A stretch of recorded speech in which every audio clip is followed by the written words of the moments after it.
श्रीलंका आज बहुत ही भारी इकोनॉमिक क्राइसिस से गुजर रहा है, जिसमें उन्हें फूड, फ्यूल और मेडिसिन की शॉर्टेज है। इतना ही नहीं, श्रीलंकन रुपये की लगातार गिरावट उनकी इकोनॉमी को और कमजोर बना रही है। किसी भी देश को चलाने या सुलाने का काम वहाँ की गवर्नमेंट का होता है और इसीलिए श्रीलंका के लोग इस इकोनॉमिक क्राइसिस का जिम्मेदार प्रेसिडेंट गोटाबाया राजपक्षा को मानते हुए गवर्नमेंट से परेशान और नाराज हैं। हर रोज श्रीलंका के लोग सड़कों पे उतरकर गवर्नमेंट के खिलाफ प्रोटेस्ट कर रहे हैं।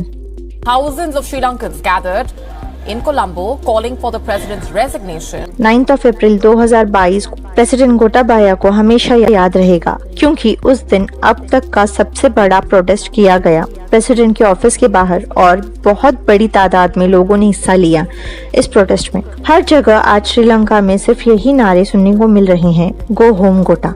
It's chanting slogans, go home Gota. लोग प्रेसिडेंट का रेजिग्नेशन की मांग कर रहे हैं। चलिए आगे बढ़ते हैं और जानने की कोशिश करते हैं कि श्रीलंकन गवर्नमेंट का क्या रोल है अब तक। इकोनॉमिक क्राइसिस किसी भी एक रीजन की वजह से नहीं होता है, इसके पीछे कई सारे रीजंस होते हैं। इनमें से कुछ रीजंस यूं हैं कि साल 2018 श्रीलंका के लिए सबसे अच्छा रहा, क्योंकि 2018 में श्रीलंकन टूरिज्म अपने सबसे पीक पर था। श्रीलंका में 12 से 13% जीडीपी टूरिज्म सेक्टर से आती है, तो आप समझ सकते हैं कि श्रीलंका में टूरिज्म कितना बड़ा रोल प्ले करता है। इसके बाद साल 2019 अप्रैल में होते हैं बॉम्ब अटैक्स 3 चर्चेस और 3 होटल्स में, जिसमें 45 फॉरेनर्स की डेथ हो जाती है, जिसका टूरिज्म पे बहुत गहरा असर पड़ता है। उसके बाद इन धमाकों के जिम्मेदार 8 सुसाइड बॉम्बर्स हैं, जो कि श्रीलंकन सिटीजन्स हैं। और फिर श्रीलंका में मुस्लिम्स पे अटैक्स होने लगते हैं और वहाँ की गवर्नमेंट सोशल मीडिया को बैन कर देती है ताकि सिचुएशन को काबू में ला सके, लेकिन इसका बिल्कुल उल्टा हुआ और लोगों में और ज्यादा नफरत बढ़ गई। फिर मार्च 2020 में आता है कोविड पैंडेमिक, जिसकी वजह से पूरी दुनिया का टूरिज्म सेक्टर हिल गया था। जैसे कि मैंने पहले बताया था कि 12 से 13% देश की इकोनॉमी का हिस्सा टूरिज्म से आता है, तो इसका श्रीलंकन इकोनॉमी पे बहुत गहरा असर हुआ। लेकिन क्या इस इकोनॉमिक क्राइसिस की सिर्फ यही एक वजह थी? नहीं, गवर्नमेंट की भी कुछ गलतियां हैं यहाँ। जब 2019 में गोटाबाया प्रेसिडेंट बने, उन्होंने प्रॉमिस किया था कि श्रीलंकन इकोनॉमी की बहुत फास्ट ग्रोथ होगी उनके रूल में, और वैट यानी कि वैल्यू एडेड टैक्स को कट करके आधा कर देने की प्रॉमिस भी किया था। 15% का वैट लगता था इससे पहले श्रीलंका में। गवर्नमेंट के वैट कट करने के पीछे लॉजिक बहुत सिंपल था कि टैक्स कम होने की वजह से लोग कंजम्पशन ज्यादा करेंगे और ऐसे वो भी खुश और गवर्नमेंट भी। फिर 1 दिसंबर 2019 को ऑफिशियली वैट कट कर दिया गया।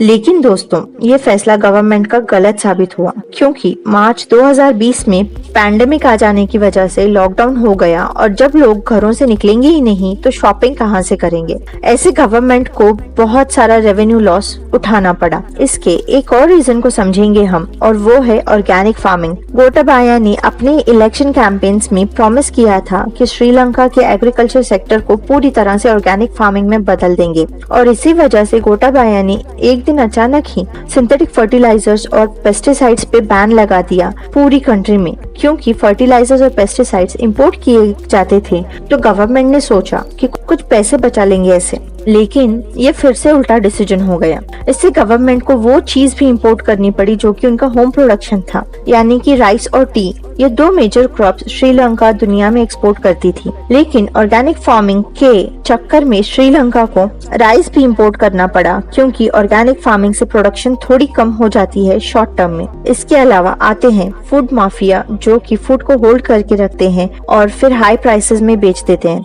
और एक और रीजन है श्रीलंका की फॉरेन डेट्स, जो कि उनकी बहुत पुरानी हिस्ट्री है। श्रीलंका के डेट्स उनके रेवेन्यूज से कई गुना ज्यादा बढ़ चुके हैं, जिनका चुकाना अब श्रीलंका के लिए नामुमकिन सा लगता है।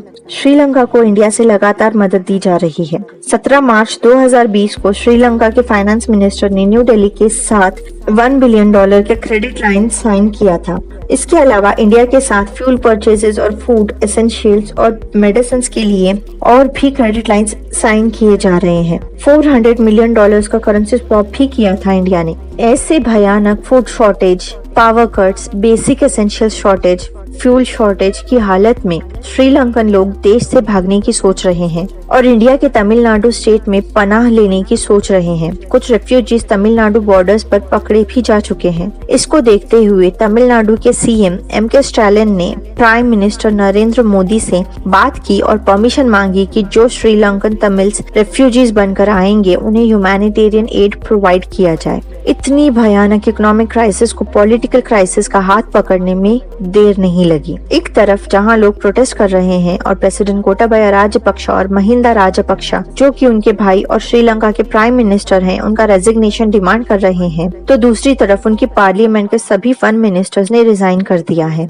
और राजपक्षा ब्रदर्स हैं, जो कि प्राइम मिनिस्टर प्रेसिडेंट है श्रीलंका के, अपनी पोजीशन को छोड़ने का नाम नहीं ले रहे। ऊपर से अपोजिशन कहता है या तो कंट्री की इकोनॉमी पे ध्यान दो या फिर रिजाइन करो। ये तो हद ही हो गई दोस्तों, जहां लोगों को क्यू में खड़े होकर फूड, फ्यूल और बाकी एसेंशियल्स को लेना पड़ रहा है, वहां पर पॉलिटिक्स भी खेली जा रही है। क्या आप जानते हैं दोस्तों, कई घंटों के वेट के बाद लोगों को उनकी जरूरत की चीजें मिल रही हैं और 3 लोगों ने तो अपनी जान भी गंवा दी गर्मी की वजह से। सच में दोस्तों, श्रीलंका की ये हालत बहुत ही दर्दनाक। श्रीलंका इंडिया की तरफ बिग ब्रदर की हैसियत से उम्मीद भरी निगाहों से देखता है, ऐसा उनके क्रिकेटर्स का कहना है। इंडिया ने अब तक श्रीलंका की बहुत मदद की है और इसी मदद को कंटिन्यू करने के लिए और शायद आगे भी करना पसंद करेगी। तो आपको ये वीडियो कैसा लगा कमेंट करके जरूर बताइए और चैनल को सब्सक्राइब करना ना भूलें। Good bye for now.